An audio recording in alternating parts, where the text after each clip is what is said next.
Polavaram MLA Chirri బాలరాజుపై మాజీ మంత్రి దేవినేని ఉమా, మాజీ DCP chairman Karatam Rambabu phone audio సంభాషణ లీక్ అవ్వడం సంచలనంగా మారింది. ఈ ఫోన్ ఆడియో లీక్ వ్యవహారంపై చిర్రి బాలరాజు తీవ్రంగా మండిపడ్డారు. ఆయనపై చేసిన అసత్య ఆరోపణలు ఖండిస్తూ సంవత్సర కాలంలోనే 100 కోట్లు సంపాదిస్తే గత 20 సంవత్సరాలుగా ఎమ్మెల్యేగా పనిచేసిన తెల్లం బాలరాజు ఎన్ని వేల కోట్లు సంపాదించాడో ప్రజలకు తెలియజేయాలని అన్నారు. పోలవరం నియోజకవర్గంలో తాను జనసేన ఎమ్మెల్యేగా గెలిచినప్పటి నుండి అనేక ఆరోపణలు వచ్చాయని, తనపై అలాంటి అసత్య ఆరోపణలు చేసిన వారందరూ ఇప్పుడు జైల్లో ఉన్నారని, ఇలాంటి అసత్య ఆరోపణలు చేస్తే ప్రతి ఒక్కరికి కూడా అదే గతి పడుతుందని ఆయన తీవ్ర స్థాయిలో మండిపడ్డారు. ఎన్నడూ లేని విధంగా ఒక సంవత్సర కాలంలోనే పోలవరం నియోజకవర్గాన్ని కొన్ని వేల కోట్లతో అభివృద్ధి చేశామని, అభివృద్ధిని ఓర్వలేకనే కొంతమంది ఇటువంటి కుట్రలు పన్నుతున్నారని మండిపడ్డారు చిర్రి బాలరాజు.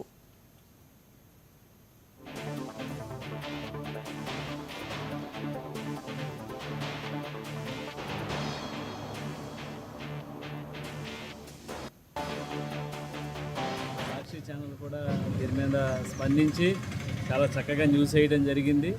నేను సాక్షి ఛానల్ వారికి ఒకటి తెలియజేస్తున్నాను.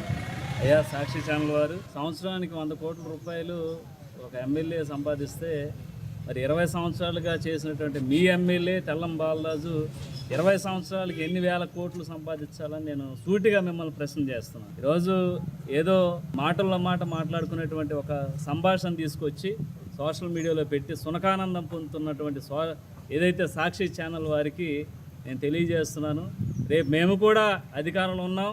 తెల్లం బాలరాజు అనేటువంటి వ్యక్తి 20 సంవత్సరాలు బట్టి ఏ పనులు చేశాడో, ఏం చేశాడో, ఎక్కడెక్కడ ఏం సంపాదించాడో త్వరలోనే మొత్తం బయటకు లాగుతాం. మీరేమీ సునకానందం పొందవసరం లేదు. సాక్షి వారికి మేము అప్పుడు ఇలాగే ఒక 100 ఛానల్స్ని పిలిచి అయ్యగారు భాగవతం మొత్తం కూడా బయట పెట్టేటువంటి పరిస్థితి వస్తుంది. మీరేం కంగారు పడద్దు.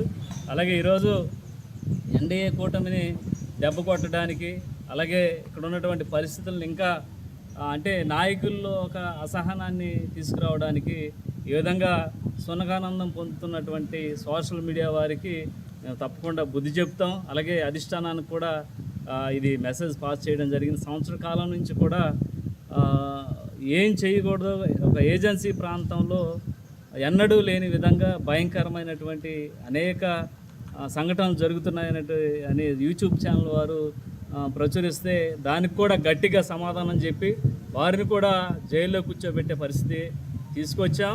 అలాగే మీరు కూడా ఏం కంగారు పడవసరం లేదు. మీకు కూడా సమయం దగ్గర పడింది. మీరు కూడా అదే పరిస్థితిలో ఉంటారని మరొకసారి తెలియజేస్తున్నాం. 2 రోజులుగా సోషల్ మీడియాలో వస్తున్నటువంటి సాక్షి